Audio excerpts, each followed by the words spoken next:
Bonjour à tous, je suis heureux de vous retrouver ce matin et puis de venir jusqu'à vous grâce à l'outil vidéo et de pouvoir vous apporter la parole. J'espère que vous allez bien.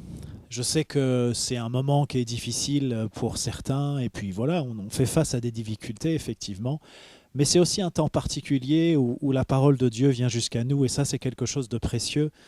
Et quand je pensais à ce soir, et puis plus globalement à ces jours qui sont là, j'avais ce verset à cœur qui se trouve dans Jacques 1, verset 21. Il nous est dit « Recevez avec douceur la parole qui a été plantée en vous et qui peut sauver vos âmes ». Et c'est vrai que je crois qu'on a besoin, dans ces temps privilégiés, dans ces temps particuliers, de recevoir la parole de Dieu, de la recevoir avec douceur pour qu'elle puisse agir dans nos vies. Et ça, c'est vraiment quelque chose de précieux. Alors ce matin, je voudrais vous parler d'un sujet peut-être qui va vous surprendre, peut-être qui va retenir votre attention. Je voudrais vous parler de la marque de la bête. C'est une expression qu'on trouve plusieurs fois dans l'Apocalypse et je voudrais donc vous parler de ce sujet. Alors il ne s'agit pas de rentrer dans de grandes explications, de développer de grandes révélations, mais il s'agit plutôt de regarder ensemble ce que dit la Bible à ce sujet. Et en regardant ce que dit la Bible à ce sujet, on va se rendre compte qu'en réalité, eh bien, ça nous dit beaucoup de choses pour aujourd'hui, ça nous dit beaucoup de choses qu'on doit déjà prendre en compte aujourd'hui et qui nous interpellent déjà dès maintenant. Alors peut-être, pourquoi aborder ce sujet? Je voudrais vous donner quelques raisons pour lesquelles j'ai abordé ce sujet, au-delà du fait que c'est vraiment un sujet que j'avais à cœur depuis quelque temps. Mais voilà, on est dans la fin des temps, dans les temps de la fin, et le retour de Jésus approche. Et il ne faut pas qu'on soit ignorant de ce que la parole nous dit. Et ce retour de Jésus qui approche, eh bien, il s'accompagne de l'accomplissement d'un certain nombre de prophéties qui sont contenues dans la Bible. Et il est bon qu'on soit au courant de ces prophéties. Et il me semble qu'il est important de vivre avec la perspective du retour de Jésus. C'est vraiment quelque chose d'essentiel, ça l'a toujours été, mais c'est quelque chose d'essentiel particulièrement pour aujourd'hui. Et je crois aussi que ces temps de confinement doivent nous aider à prendre conscience de cette perspective du retour de Jésus et nous aider à vivre véritablement avec cette perspective. Parce que fut un temps, on sait que Jésus revient, mais ça n'avait pas beaucoup d'impact sur notre manière de vivre, sur la façon dont on gérait notre quotidien. Mais ça, c'est quelque chose qui doit changer. On doit vivre véritablement avec cette perspective du retour de Jésus. Et c'est aussi dans ce sens que j'aborde ce sujet. On voit avec la crise du coronavirus, ça nous montre que les choses peuvent aller très vite. Les choses peuvent se mettre en place rapidement et en quelques semaines, l'impensable que personne n'avait imaginé, que personne n'avait vu venir, eh bien l'impensable s'est mis en place dans le monde entier. Alors je ne vous détaille pas les choses parce que vous les connaissez aussi bien que moi, vous les vivez ou vous les voyez donc, à la télé, au journal télévisé. Mais voilà, ce qui est intéressant de retenir, c'est la rapidité avec laquelle les choses se sont faites. Une des raisons aussi pour lesquelles je souhaite aborder ce sujet, c'est qu'avec le déconfinement, il est beaucoup question du tracking pour pouvoir suivre à la trace les malades, mais en réalité c'est les malades et aussi les autres. Alors vous allez me dire, ce n'est pas quelque chose de nouveau, ce n'est pas une technologie nouvelle, mais par contre, ce qui se passe, qui est nouveau, c'est que ça se pose à une échelle qui est beaucoup plus grande, et j'ai envie de vous dire à l'échelle mondiale. Et ça, c'est quelque chose qui peut aussi déjà nous faire penser à la marque de la bête. J'ai prononcé donc le mot tracking. On pourrait se poser la question, pourquoi est-ce qu'on ne parle pas de puçage ou de traçage? Ça, c'est des mots français. Tracking, ce n'est pas un mot français.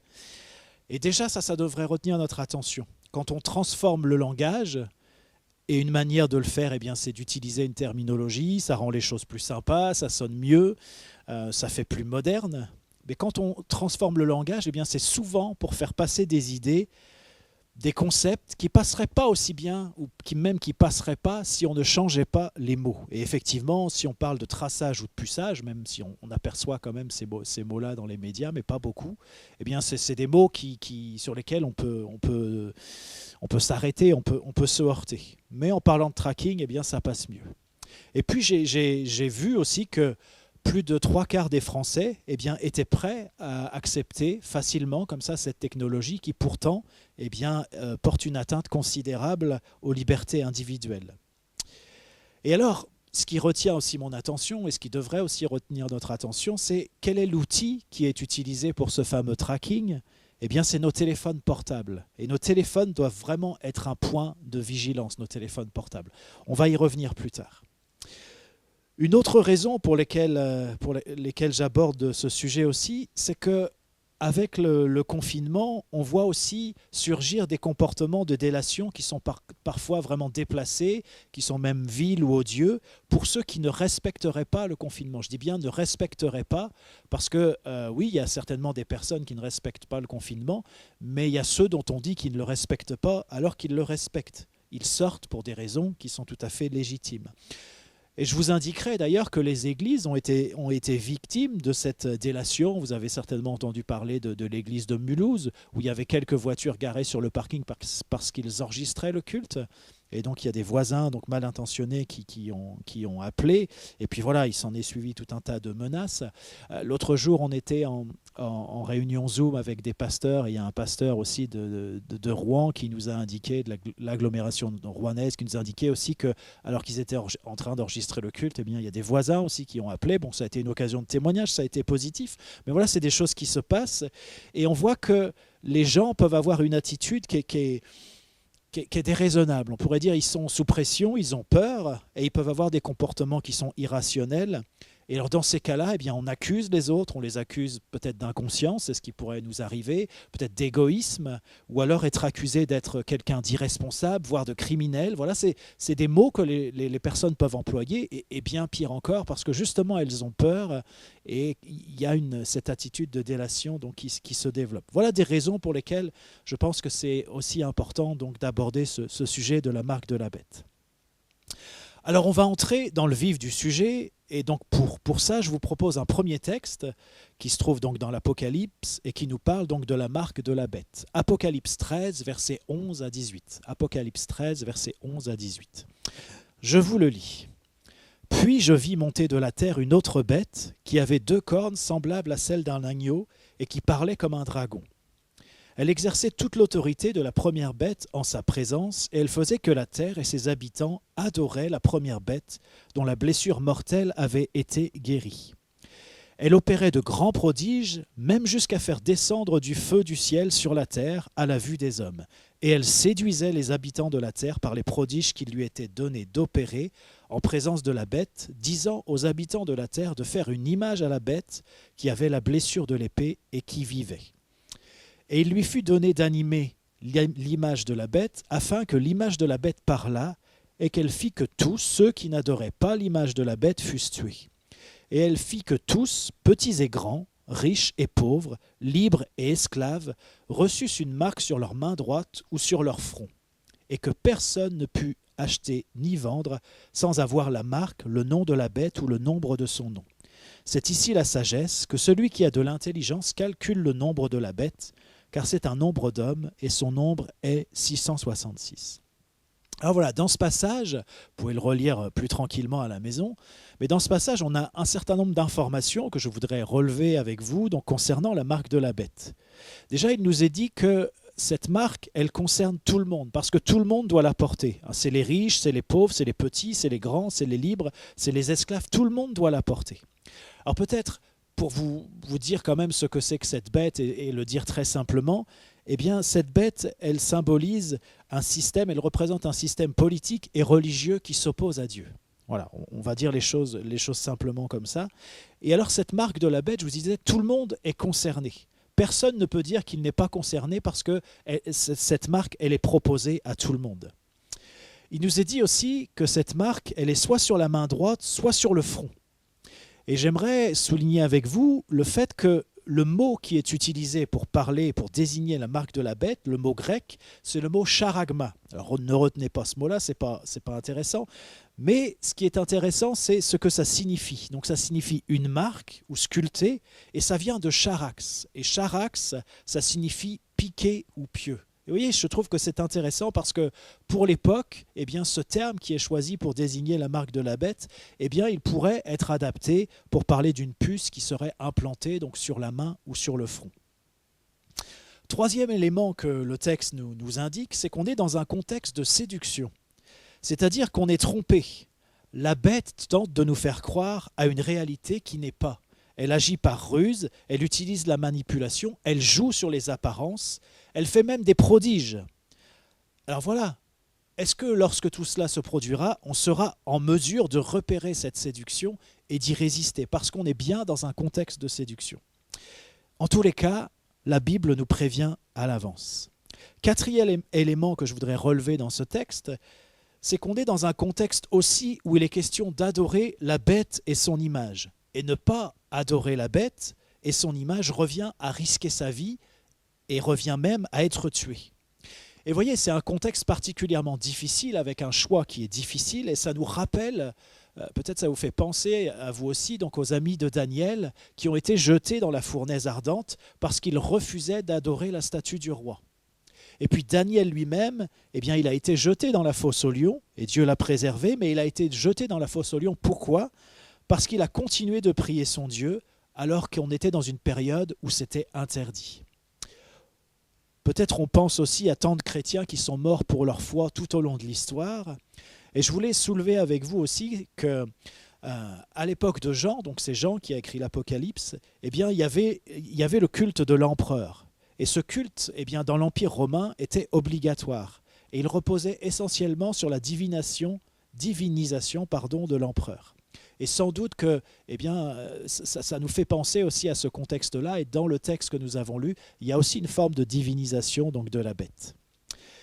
Voilà, la question qu'on peut se poser, chacun d'entre nous, c'est qu'est-ce que nous ferions si un jour nous étions confrontés à ce genre de situation ? Que ferions-nous si on nous imposait la marque de la bête et que refuser pouvait signifier la mort ? Un élément supplémentaire que nous indique le texte, c'est que avoir la marque de la bête, c'est une condition pour pouvoir acheter et pour pouvoir vendre. Alors maintenant, imaginez que nous soyons dans une situation où on ne puisse plus acheter, on ne puisse plus vendre. Eh bien, ce serait une pression incroyable pour nous et pour nos proches. Et cela signifie peut-être, et à mon avis sûrement, eh bien, que la marque de la bête a à voir avec la circulation de l'argent comme une sorte de carte bleue intégrée à notre corps. Et je vous signale au passage que c'est des technologies qui existent déjà. Alors c'est certainement un bon conseil à suivre que de faire des réserves de nourriture. Et pour ceux qui le peuvent, de se remettre à cultiver, d'avoir un potager. C'est peut-être aussi un bon conseil d'avoir de l'argent liquide aussi à la maison. Mais le meilleur des conseils qu'on puisse donner, et ça n'annule pas les conseils précédents, c'est de développer une véritable confiance et une véritable dépendance du Seigneur. Parce que rien ne pourra remplacer cela. Et voyez, c'est dès aujourd'hui qu'il nous faut construire cela. C'est dès aujourd'hui qu'il nous faut apprendre à faire confiance et à dépendre de notre Seigneur. Parce que lorsque le moment sera venu d'accepter ou pas la marque de la bête, eh bien si nous ne sommes pas entraînés, je mets ça entre guillemets comme des sportifs, eh bien nous ne pourrons malheureusement pas résister. Et enfin, le texte nous indique, il nous parle donc de la marque de la bête, du nom de la bête ou du nombre de son nom, et puis il nous précise donc que son nombre est un nombre d'hommes, 666. Je ne commande pas davantage, il y a beaucoup de choses qui ont été dites sur ce sujet-là, je ne veux pas rentrer dans toutes ces considérations, mais je veux simplement que vous ayez donc ces informations qui nous sont données donc par la parole. Je vous propose maintenant d'examiner un deuxième texte qui se trouve toujours dans Apocalypse. Apocalypse 14, on va lire les versets 9 à 12. Apocalypse 14, versets 9 à 12. Et un troisième ange les suivit en disant d'une voix forte, « Si quelqu'un adore la bête et son image et reçoit une marque sur son front ou sur sa main, il boira lui aussi du vin de la fureur de Dieu, versé sans mélange dans la coupe de sa colère, et il sera tourmenté dans le feu et le soufre devant les saints anges et devant l'agneau. Et la fumée de leur tourment monte au siècle des siècles, et ils n'ont de repos ni jour ni nuit, ceux qui adorent la bête et son image, et quiconque reçoit la marque de son nom. C'est ici la persévérance des saints qui gardent les commandements de Dieu et la foi de Jésus. » Et vous voyez, ce texte nous donne d'autres informations.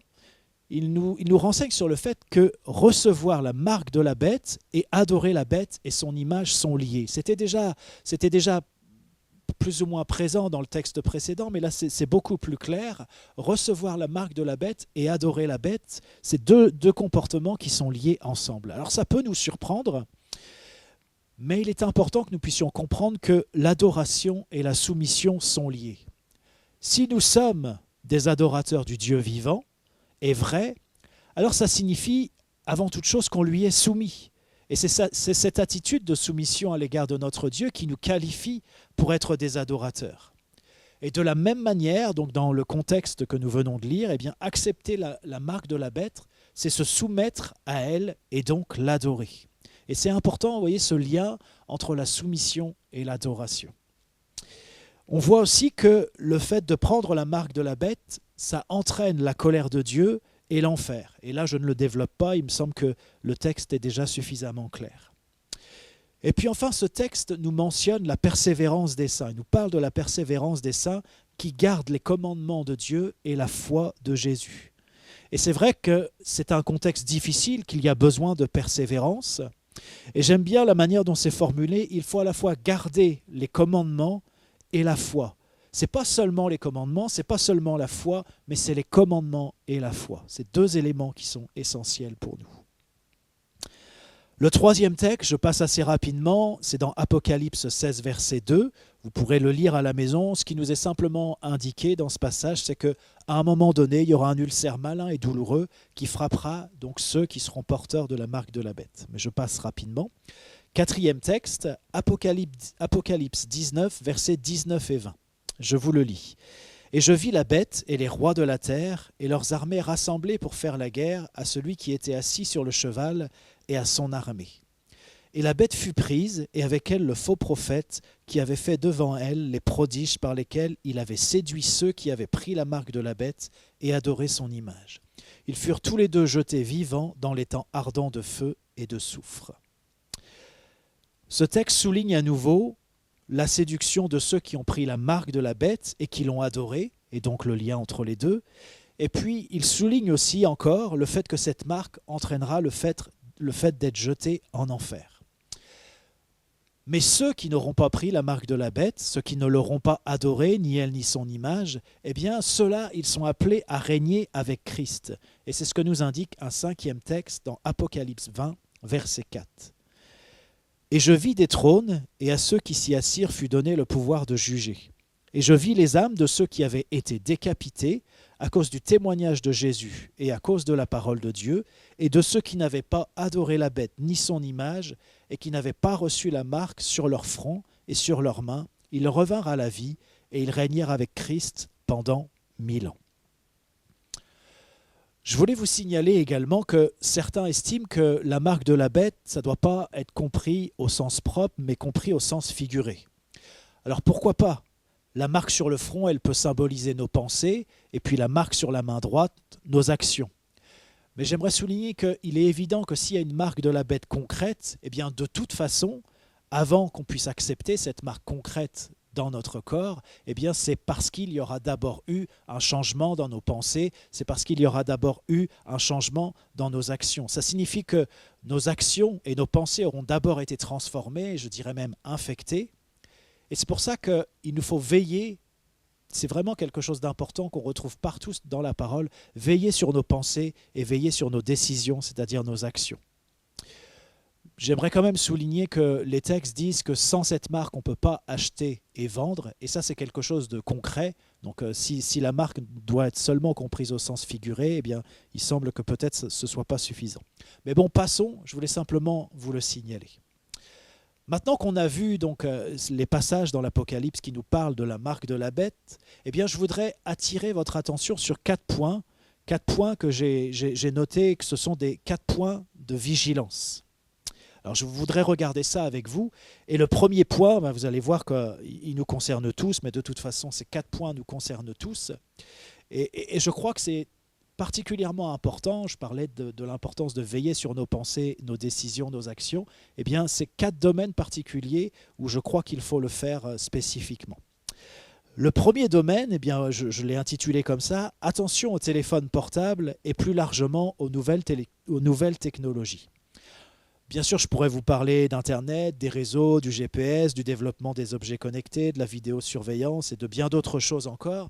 Mais je voudrais me contenter d'évoquer le téléphone portable qui de toute façon, illustre aussi ce qui se passe avec l'ensemble des nouvelles technologies. Vous voyez, notre téléphone portable, eh bien, c'est un véritable traceur qui n'est pas interne, qui n'est pas incorporé, mais c'est un traceur quand même. comme peut-être la marque de la bête sera un traceur, là qui ne sera pas externe, mais qui sera interne. Et vous voyez, ce téléphone portable, la plupart d'entre nous, nous l'avons en permanence. On ne l'éteint jamais. Il sait partout où nous allons, qui nous rencontrons, pendant combien de temps. Il compte même nos pas, et même des applications qui nous renseignent sur le nombre de pas que nous avons fait par jour. Il connaît nos habitudes, il connaît nos goûts. Nous y avons notre agenda, nous l'utilisons pour faire des recherches. Nous prenons nos photos avec lui, même souvent c'est avec le téléphone portable aussi qu'on lit la Bible. J'ai envie de vous dire, on fait tout avec notre téléphone portable et il nous accompagne partout. Et on fait tellement d'autres choses encore que je n'ai pas mentionné. Et vous voyez, d'une certaine manière, le téléphone portable, eh bien, il sait tout de nous, bien plus que nos plus proches. Et d'une certaine manière, il se présente aussi comme un médiateur entre nous et le monde dans lequel nous vivons. Et je crois qu'une question importante qu'il faut qu'on se pose, c'est est-ce que nous sommes dépendants de nos téléphones portables ? Parce que est-ce qu'on peut arrêter ce traceur externe qui nous colle à la peau, si je puis le dire comme ça ? C'est-à-dire, est-ce qu'on est capable d'éteindre notre téléphone quelques heures ? Est-ce qu'on peut s'en passer pendant une journée ou même pendant plusieurs jours ? Ou alors on se dit, mais oui, mais il faut absolument que je sois joignable si jamais il y avait une urgence. Et voilà, c'est des raisonnements comme ça qui font qu'on n'éteint pas notre téléphone et qu'on ne s'en passe pas. Une autre question, c'est est-ce que je peux sortir sans mon téléphone ? Alors on se dit peut-être, mais oui, mais s'il se passait quelque chose, c'est une question de sécurité pour moi et puis pour d'autres si jamais il y avait un besoin. Une autre question, est-ce que je peux ne pas répondre quand mon téléphone sonne ?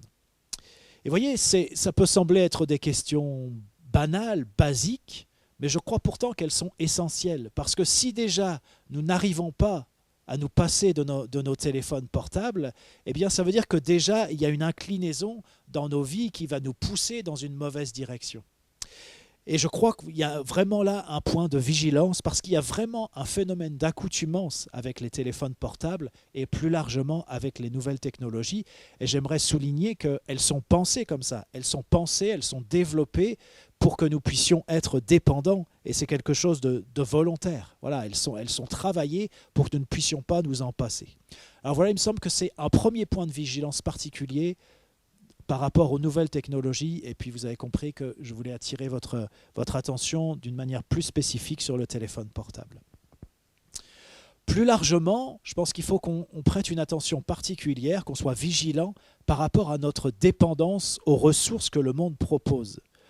On peut certes utiliser les ressources que le monde propose, mais il nous faut veiller à ne pas nous retrouver à servir de maître, et c'est plus facile à dire qu'à faire. C'est pas si facile, notamment pour ce qui concerne l'argent, parce qu'on vit dans un monde qui est complètement gouverné par l'argent et la tentation est forte, eh bien, nous aussi, de succomber à cette gouvernance. Et parfois, on ne s'en rend même pas compte, mais finalement, c'est quelque chose qui est vraiment dominant dans notre vie et il faut veiller pour que ce ne soit pas le cas. Luc 16, verset 13 nous dit « Nul serviteur ne peut servir deux maîtres, car ou il haïra l'un et aimera l'autre, ou il s'attachera à l'un et méprisera l'autre. Vous ne pouvez servir Dieu et Mammon. » Troisième point de vigilance, attention à notre dépendance au regard des autres. Je vous ai indiqué tout à l'heure que voilà, il pouvait y avoir des comportements particuliers des personnes lorsqu'elles ont peur, lorsqu'elles sont dans des situations difficiles. J'ai mentionné la délation, j'ai mentionné que voilà, on pouvait être traité d'égoïste, d'inconscient, d'irresponsable, de criminel et encore une fois, bien d'autres choses encore, j'en passe. Mais voyez, ça veut dire que quand ces choses arrivent, nous subissons des pressions et nous en subirons de plus en plus fortes. Est-ce que nous sommes prêts, est-ce que nous sommes préparés pour résister à ces pressions ? La Bible, elle nous enseigne, Proverbe 29, verset 25, « La crainte des hommes tend un piège, mais celui qui se confie en l'Éternel est protégé. » Et voyez, si on est trop dépendant de ce que les autres pensent de nous, de la manière dont ils nous regardent, si les paroles qu'ils prononcent sur nos vies nous affectent trop, eh bien ça va nous tendre un piège, ça va nous pousser dans une direction dans laquelle le Seigneur ne voudrait pas que nous allions. Et là encore, c'est un point de vigilance. Quatrième point de vigilance que je voudrais mentionner, c'est attention à nos attentes politiques. Nous pouvons accorder trop d'importance à la politique, espérer qu'un monde meilleur pourrait en advenir Et on pourrait agir en politique comme si on pouvait y instaurer le royaume de Dieu, alors qu'il s'agit d'un système du monde. Et ça peut vraiment devenir rapidement un piège et une séduction. Et certains chrétiens, d'ailleurs, sont déjà dans ce piège et dans cette séduction. Mais souvenez-vous que la bête représente un système politique et religieux qui lutte contre Dieu. Alors certes, on doit se préoccuper de politique, mais sans fonder d'espoir irréaliste sur elle. Et je crois que là aussi, c'est un point de vigilance. Et je vous lis Jean 18, verset 36. « Mon royaume n'est pas de ce monde, répondit Jésus. Si mon royaume était de ce monde, mes serviteurs auraient combattu pour moi, afin que je ne fusse pas livré aux Juifs. Mais maintenant, mon royaume n'est point d'ici-bas. » Dans l'Apocalypse, il est question de la marque de la bête, mais il est aussi question d'une autre marque qui se trouve sur le front des serviteurs de Dieu. Et j'aimerais dire quelques mots aussi sur cette marque que l'Apocalypse donc évoque. Je voudrais lire avec vous Apocalypse 7, versets 1 à 4. Je vous le lis, Apocalypse 7 à partir du verset 1. Après cela, je vis 4 anges debout aux 4 coins de la terre. Ils retenaient les 4 vents de la terre, afin qu'il ne soufflât point de vent sur la terre, ni sur la mer, ni sur aucun arbre. Et je vis un autre ange qui montait du côté du soleil levant et qui tenait le sceau du Dieu vivant. Il cria d'une voix forte aux 4 anges, à qui il avait été donné de faire du mal à la terre et à la mer, et il dit : ne faites point de mal à la terre, ni à la mer, ni aux arbres, jusqu'à ce que nous ayons marqué du sceau le front des serviteurs de notre Dieu. Et alors vous voyez cette marque sur le front des serviteurs de Dieu, eh bien c'est une marque qui permet d'échapper au mal qui est fait à la terre et à la mer, donc dans ce passage que nous avons lu ensemble. Et vous voyez, cette marque, elle n'est pas sans rappeler la marque, le sang qui a été posé sur les linteaux et sur les poteaux des portes au moment de l'extermination de tous les premiers-nés en Égypte, et qui a permis aussi que le peuple d'Israël puisse sortir d'Égypte. Parce que là où il y avait cette marque, là où il y avait le sang, eh bien le destructeur n'entrait pas. Et si vous voulez relire cet épisode, ce passage, je vous renvoie vers Exode 12. Il y a une évocation aussi de cette même marque sur le front des serviteurs de Dieu qui se trouve dans Ézéchiel. On va lire Ézéchiel 9, versets 4 à 6. Ézéchiel 9, versets 4 à 6. L'Éternel lui dit : passe au milieu de la ville, au milieu de Jérusalem, et fais une marque sur le front des hommes qui soupirent et qui gémissent à cause de toutes les abominations qui s'y commettent. Et à mes oreilles, il dit aux autres : passez après lui dans la ville et frappez, que votre œil soit sans pitié et n'ayez point de miséricorde. Tuez, détruisez les vieillards, les jeunes hommes, les vierges, les enfants et les femmes, mais n'approchez pas de quiconque aura sur lui la marque, et commencez par mon sanctuaire. Ils commencèrent par les anciens qui étaient devant la maison. Et vous voyez, cette marque, elle est faite sur le front des hommes qui soupirent et qui gémissent à cause de ce qui se passe autour d'eux. Et alors le mot grec utilisé dans l'Apocalypse pour cette marque n'est pas le même que celui qui est utilisé pour la marque de la bête. Ici, c'est le mot sphragizo. Encore une fois, ce n'est pas utile de retenir le mot, mais plutôt sa signification. Ça signifie marquer d'un sceau ou mettre un sceau ou sceller. Et c'est un mot qui est utilisé dans d'autres passages, comme dans 2 Corinthiens 1, versets 21 et 22. Je vous le lis, 2 Corinthiens 1, versets 21 et 22. « Et celui qui nous a fermis avec vous en Christ et qui nous a oints, c'est Dieu, lequel nous a aussi marqués d'un sceau et a mis dans nos cœurs les arts de l'esprit. » On a ce mot aussi dans Éphésiens 1, au verset 13 et 14. En lui, vous aussi, après avoir entendu la parole de la vérité, l'évangile de votre salut, en lui vous avez cru et vous avez été scellés du Saint-Esprit qui avait été promis, lequel est un gage de notre héritage pour la rédemption de ce que Dieu s'est acquis à la louange de sa gloire. Et je vous mentionne également Éphésiens 4, verset 30. « N'attristez pas le Saint-Esprit de Dieu, par lequel vous avez été scellés pour le jour de la rédemption. » Et vous voyez, dans tous ces passages, c'est le même mot que celui qui est utilisé donc dans l'Apocalypse et qui nous parle de cette marque, mais cette marque qui est un sceau. Et ce sceau lui-même, il est en lien avec le Saint-Esprit. Est-ce qu'il s'agit d'une marque au sens propre ou au sens figuré? Je ne sais pas, mais en tout cas, c'est l'action du Saint-Esprit qui nous scelle. L'Esprit est un sceau ou est comme un sceau que Dieu met sur nos vies, sur nos fronts. Et on comprend mieux, en lisant cela, l'injonction qui nous est donnée dans la parole d'être remplis du Saint-Esprit, comme par exemple dans Éphésiens 5, verset 18, « Soyez remplis de l'Esprit ». C'est vraiment essentiel que nous soyons remplis de l'Esprit parce que c'est ça aussi qui fait que le sceau de Dieu est sur nos vies avec le Saint-Esprit. Et voyez, la marque de la bête, elle est liée à l'esprit du monde, alors que la marque sur le front des serviteurs de Dieu est liée à l'Esprit de Dieu. 1 Corinthiens 2, verset 12, il nous est dit « Or nous n'avons pas reçu l'esprit du monde, mais l'esprit qui vient de Dieu, afin que nous connaissions les choses que Dieu nous a données par sa grâce. » Et vous voyez, il y a toujours cette opposition entre l'esprit de Dieu et l'esprit du monde. Et je voudrais vous lire aussi 1 Timothée 4, versets 1 à 3. « Mais l'Esprit dit expressément que dans les derniers temps, quelques-uns abandonneront la foi pour s'attacher à des esprits séducteurs et à des doctrines de démons, par l'hypocrisie de faux docteurs, portant la marque de la flétrissure dans leur propre conscience, prescrivant de ne pas se marier et de s'abstenir d'aliments que Dieu a créés, pour qu'ils soient pris avec action de grâce par ceux qui sont fidèles et qui ont connu la vérité. » On voit dans ce texte qu'il est possible de porter une marque dans sa conscience. Et on voit bien aussi dans ce passage l'affrontement, à nouveau, entre l'Esprit de Dieu et l'Esprit du monde. C'est l'Esprit de Dieu qui prévient qu'il y aura dans le monde des faux serviteurs de Dieu, marqués dans leur conscience, et que quelques-uns d'entre nous abandonneront la foi pour s'y attacher. Et en faisant cela, eh bien, ils s'attachent à des esprits séducteurs et à des doctrines de démons. Je vous rappelle le contexte de la séduction dans lequel certains choisiront finalement de porter la marque de la bête. Et c'est important d'insister sur le fait qu'on est dans un contexte de séduction. Parce que ça explique l'importance qu'il y a à veiller, à faire attention, à connaître la parole de Dieu, à être averti et à être vigilant. Alors, qu'est-ce qu'il faut retenir de tout cela ? La première chose que j'ai envie de vous dire, retenez ce que le Saint-Esprit vous dit. La manière dont le Saint-Esprit vous interpelle au travers de ce qu'on a pu partager ce matin, eh bien c'est ça qu'il est important de retenir. Je voudrais souligner quelques points encore, c'est que la Bible nous avertit à l'avance.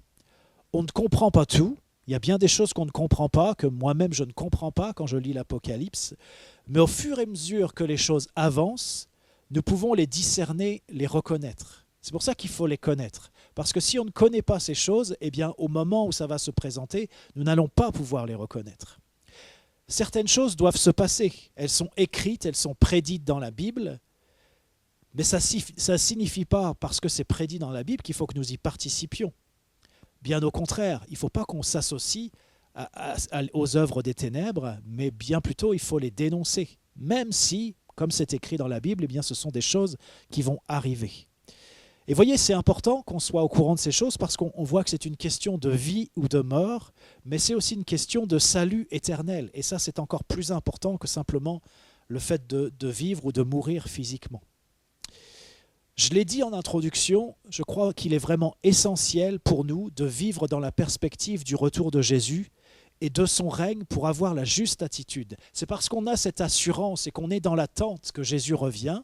Et c'est parce qu'on sait que la victoire est acquise, même s'il y a des difficultés, même s'il y a des tribulations, même s'il y a des moments où l'adversaire semble l'emporter, eh bien, ce ne sont que des moments qui passent, ce n'est pas la fin de l'histoire. Parce que la fin de l'histoire, c'est Jésus qui a établi son règne partout, sur toute chose. Il est le créateur de tout et c'est lui qui règne sur tout.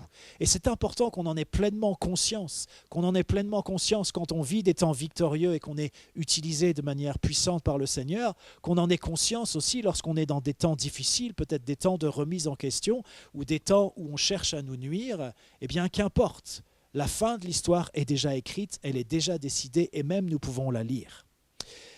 Et alors je souligne encore une fois que tout ça se passe dans un contexte de séduction. Ça veut dire qu'il ne sera pas forcément facile de s'y retrouver. Et j'ai envie de te dire que si tu crois déjà pouvoir déjouer facilement cette séduction, eh bien c'est que la séduction, elle est déjà à l'œuvre dans ta vie. Je voudrais vous lire Matthieu 24, verset 4, et je vais lire aussi les versets 24 et 25. Jésus leur répondit: « Prenez garde que personne ne vous séduise, car il s'élèvera de faux Christ et de faux prophètes, et ils feront de grands prodiges et des miracles au point de séduire, s'il était possible, même les élus. Voici, je vous l'ai annoncé d'avance. Vous voyez, c'est important que le Seigneur nous ait annoncé les choses d'avance dans sa parole. Et s'il nous les a annoncées d'avance, ce n'est pas pour que nous les ignorions, mais c'est pour que nous les sachions, pour que nous les connaissions, pour que nous en parlions. Et même s'il y a des éléments qui nous échappent, et il y en a, eh bien le fait de connaître les choses, de savoir les choses, ça nous permet de les reconnaître lorsque ça se passe et lorsque le Saint-Esprit nous interpelle d'une manière particulière. Ce qui nous garde dans les temps difficiles, eh bien, je voudrais souligner plusieurs éléments qui sont importants et qui sont comme des gardes, des gardes pour nous. La première garde, c'est notre confiance en Dieu et en sa parole. Et je vous ai dit, il faut qu'on développe cette confiance dans notre Dieu. Il ne faut pas que ça soit juste un principe, voilà, qu'on se dise comme ça, oui, c'est important de faire confiance à Dieu. Il faut qu'on apprenne à lui faire confiance dans notre vie quotidienne. Il faut qu'on apprenne à faire confiance à sa parole, qu'on s'appuie véritablement sur sa parole, et on doit développer cette conscience dès aujourd'hui. La confiance, c'est une bonne chose, mais il faut que ça aille avec la connaissance. C'est la confiance en Dieu, mais c'est aussi la connaissance de Dieu. C'est la confiance dans la parole de Dieu, mais c'est aussi la connaissance de la parole de Dieu. C'est la confiance plus la connaissance. Parce qu'on peut très bien dire comme ça, voilà, je fais confiance à Dieu, mais si on ne le connaît pas et si on ne connaît pas sa parole, eh bien, on ne sait même pas comment lui faire confiance. Il ne faut pas simplement dire, voilà, moi je fais confiance au Seigneur. Si on fait confiance au Seigneur, on choisit de le connaître et on choisit de connaître sa parole, on choisit d'étudier sa parole, on choisit de développer notre relation avec Dieu. C'est comme ça que nous le connaissons et c'est comme ça que lorsque nous disons, Seigneur, je te fais confiance, c'est là que ça a du sens. Ce qui nous garde aussi, c'est le Saint-Esprit, et on en a déjà bien parlé, le Saint-Esprit qui nous conduit dans toute la vérité. Il nous est ô combien précieux et combien il nous est nécessaire dès maintenant, dès aujourd'hui, de continuer à apprendre à vivre, à marcher par l'Esprit. 1 Jean 4, versets 1 à 3 nous dit, et donc il est question de la marche par l'Esprit, il est question d'être conduit dans toute la vérité, et il est question aussi du discernement, parce que c'est ça qui nous garde aussi, c'est de grandir dans le discernement spirituel. Alors je vous lis 1 Jean 4, versets 1 à 3. « Bien-aimés, n'ajoutez pas foi à tout esprit, mais éprouvez les esprits pour savoir s'ils sont de Dieu.